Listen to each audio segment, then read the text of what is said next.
How's it going, guys? Mark Bursteiner here with Techno Buffalo, and we are out here in beautiful Oakland in this naturally overcast day with the two gentlemen who made this gigantic creation behind me. Her name is the Mark II, and this is... Cavalcanti, CEO and co-founder of MegaBots. And of course, we've also got... Matt Oehrlein, the other co-founder. Well, we have three co-founders. So I'm... No, screw the other guy. So, yeah, screw the other guy. I'm the second one that is here. We're not going to deal with that guy at all. So you guys may have noticed there is a gigantic robot right here, right behind us. And believe it or not, you can actually ride in this thing, shoot stuff, hurt things. If you haven't heard of MegaBots, the goal, correct me if I'm wrong, is to create a giant robot fighting league, and this is the first entry in such an endeavor. Tell us all about where you guys got started, how you wound up working on a giant robot, and, you know, all that fun stuff that we need to know.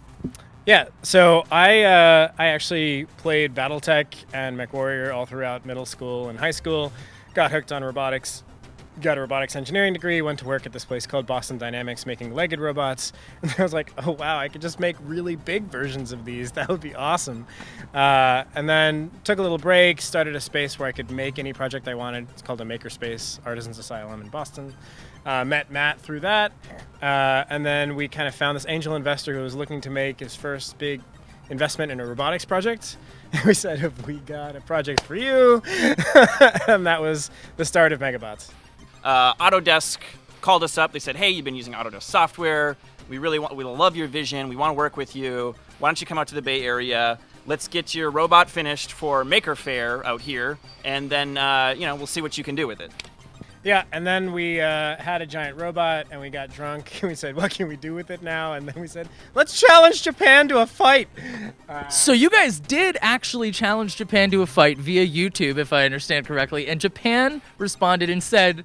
Yes. Absolutely. They said, with the caveat that there is melee combat. So you must be prepared for melee combat. Yes. So where are you in terms of each other? Where are you in terms of getting prepared for melee combat? How close are you? So we are just finishing up a Kickstarter campaign to outfit this robot for melee combat. So we have a bunch of partners that we're bringing on board to like replace the tracks, replace the arms with like melee systems and reloading weapon systems, and basically just get it ready over the next year for a giant fight against Japan. Probably like later part of next year. So you can imagine this thing with like chainsaws and fists and like a jackhammer and stuff like that, and maybe even a flamethrower. Maybe. Don't want to go to America. Concept art has a cigar flamethrower, so it actually like... That sounds beautiful. I also did see the concept art, and if I'm not mistaken, there was a bald eagle wearing sunglasses somewhere. Multiple on each pauldron is an open mouth bald eagle with a chain gun inside.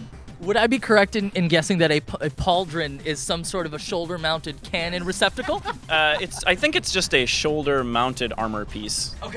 Okay, understood. Really with a cannon. Guys, we're learning so much here, aren't we? So since we are a consumer electronics site, we do a lot with phones. I know they're going to want to know, the viewers are going to want to know, what is in each of your pockets. Yeah. So we'll start... Let's go for it. Guy's answer is hilarious, so I'm going to be the boring normal person. Okay. Apple iPhone 6, pretty boring. Been an Apple user since the iPhone 3GS. So I have like the second or third terrible Nexus 4.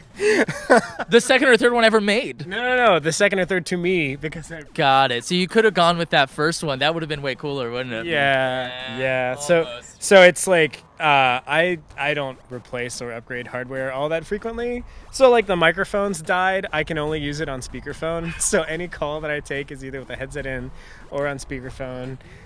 The speakerphone's starting to die too. Everything's clipped. And So usually at this point, I'll ask like kind of how using your phone has changed the way you work, but I feel like maybe for you it's been detrimental. Yeah, so basically all of the meeting requests have to be taken through my phone because it's the only reliable one that we have on the team. So Guy will set up meetings and he'll be like, yeah, but you have to call Matt's phone because basically mine just doesn't work. I'm the CEO of MegaBots, by the way, and I don't have a working phone. Listen, man, I feel you. Diehards. It's totally fine. So, given that I'm about to enter my buttocks into this machine, where are we in terms of the safety level? Is this threat level midnight?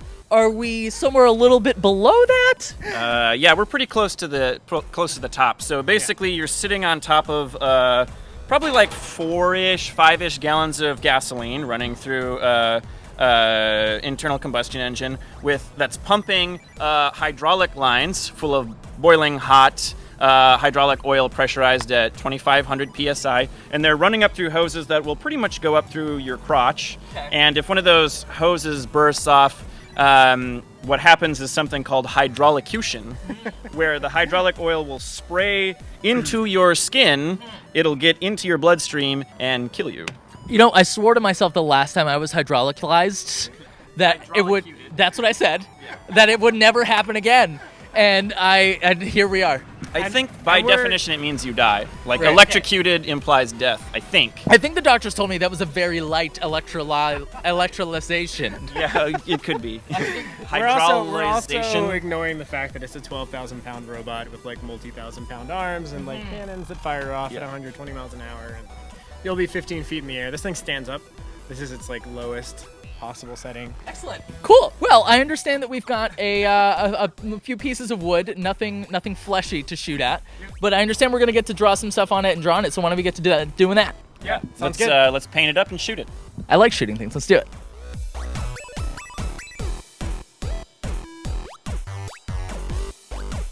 So, do you want to keep your face as close to the paint as possible, or you want to inhale deeply? Yeah. Okay, cool. Inhale as it's going by you. Okay. Couldn't you just like go straight in? Okay, never mind. Okay.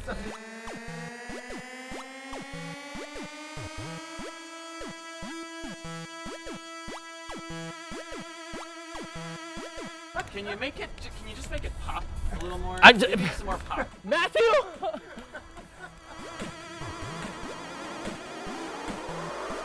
Ideas? Anything else? Can you actually spray paint a buffalo on this one? Here, yeah, okay. No, I mean, that's a totally reasonable request.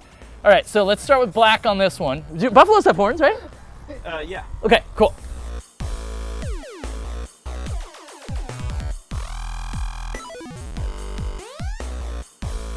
What phone does he have? Oh, that's a great question. He's got a Nexus 4.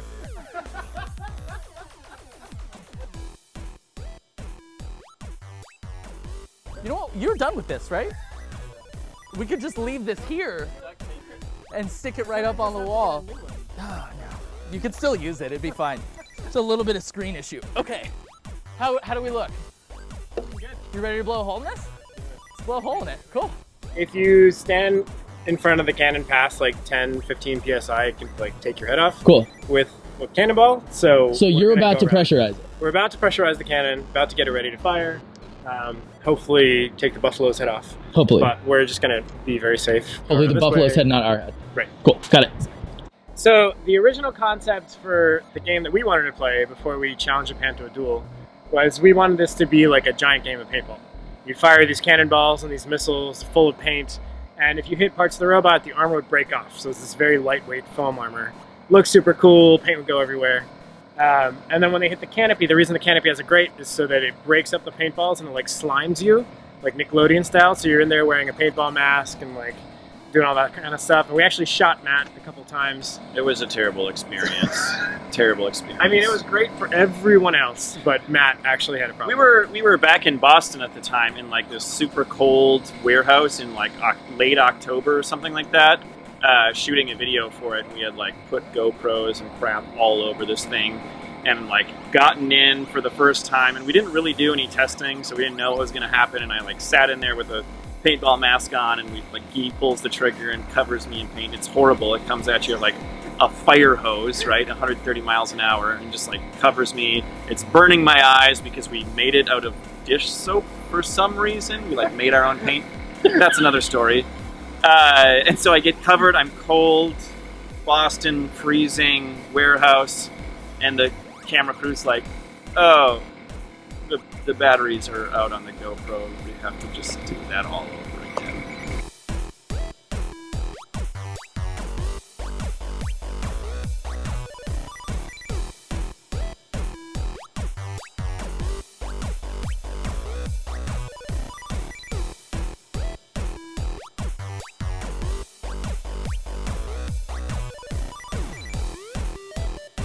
It says recording.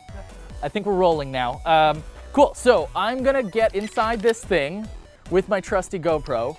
What do you suggest? We're gonna walk around. Okay. In front of the missile launcher. I'll get in first. Okay. Get in the driver's seat. Okay. You can get in the gunner seat. Okay. Put your GoPro in, and then we'll stand rapid fire. Okay, cool, cool. Let's go. There's also a chance that like you'll press the button and it won't do anything. I'll just have to come in and like type a little thing on the laptop, reset it, whatever. Also, don't touch anything that's not the fire button. Yeah. Don't move a joystick, don't move anything, only touch the button I'm told to touch. Right. Got it, okay. So, I'm waiting for you to get in, right? Yep. Okay. All right, here we go. Okay. And, am I good to get in now? Yep. Okay. Do you mind taking that for me? Sure. Excellent, thank you. Can I grab that? Yes. Cool. There you go. All right. I'm gonna flip that up and push the crosshairs button underneath it, but only when you tell me to. Yeah. Okay, only when you tell me to. Okay. Okay. We're good, Matt. Okay. This is so cool. Ready? Ready. Oh my God.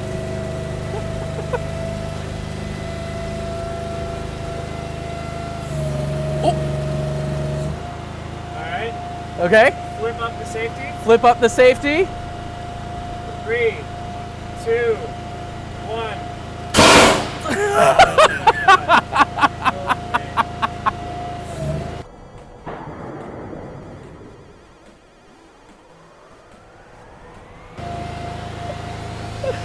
Oh my God. There you go. It's right at point. Look over there. Oh my God. So that went clean through. I'm gonna pop in one more time. We're gonna shoot one more time, but we are not gonna go in front of this. What is this, a cannon? This cannon right here, because it's already pressurized. So follow me, we're gonna go around the back. So this is no big deal now, I've done this once before. So I'm just gonna pop in here, the old Mark II. Okay, Guy's getting in first. Okay, no GoPro this time. No GoPro to worry about. Here we go. Alrighty, and then close the cockpit. Yep. Okay, don't touch the sticks. Don't touch the sticks. All right. Alright, no, don't do it yet, right? Don't touch the sticks. Don't touch the sticks. Don't touch the sticks. Standing up. Alright, so I'm ready when you are. Yep. Go for it. 3, 2, 1.